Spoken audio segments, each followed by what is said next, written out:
Nowadays, you have Sonic and Mario in games together. The first console that Sonic went to after Sega discontinued the Dreamcast was GameCube. Do you remember like your feelings when you saw a Sonic game on a Nintendo console? Yes, I felt horrified. But I think that just shows you that that's like a generational emotion. Because I remember when I printed out my first book proposal, and I put Sonic and Mario on the cover of it, and my I was at a family event, and my nephew, who at the time he must have been like 10 years old, and he was like, "Oh, it's Sonic and Mario." I was like, "Oh, you know them?" He's like, "Yeah, they're best friends. They compete in the Olympics together." And I was like, "No," but I think it's better to have a world where they're friends because they're both really great, awesome characters, and not my crotchety, like when I was your age, these guys hated each other. Well, it's Sorry. funny that you mentioned that because I did actually talk to Tom Kalinske and Al Nielsen about that very thing.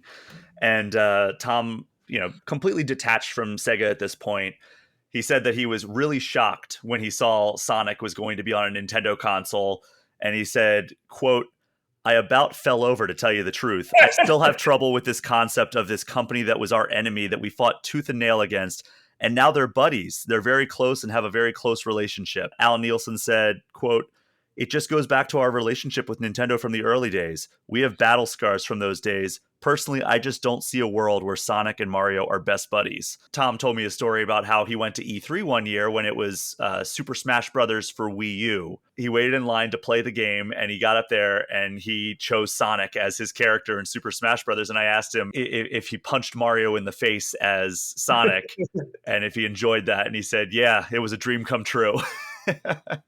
And I'll say, like, as a guy chronicling all this, you want there to be emotions. Like the worst kinds of answers is, like after a sports game, and it's like, oh, the other team played hard today. Like, you want to hear how they really felt, and you'd like to believe that they really, that there was really this rivalry. And I always envisioned this as like Magic versus Bird in the 80s, these two rivals that hated each other but pushed each other to greater heights. And now Magic and Bird are colleagues on good terms.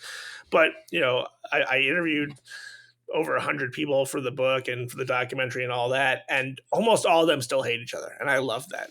Howard Lincoln will from time to time give a compliment to Tom Kalinske, and same Tom Kalinske with Howard Lincoln, like a game respect game thing, but they really don't like each other. The Sega guys still think the Nintendo guys were bullies, and the Nintendo guys still think the Sega guys were just frauds selling marketing, sizzle, and no substance. And it's great to be in the middle of that. Yeah, it's wild that like these like 30 years later, 35 years later, that's what we're celebrating here, that the rivalry has faded, but the bad blood kind of remains.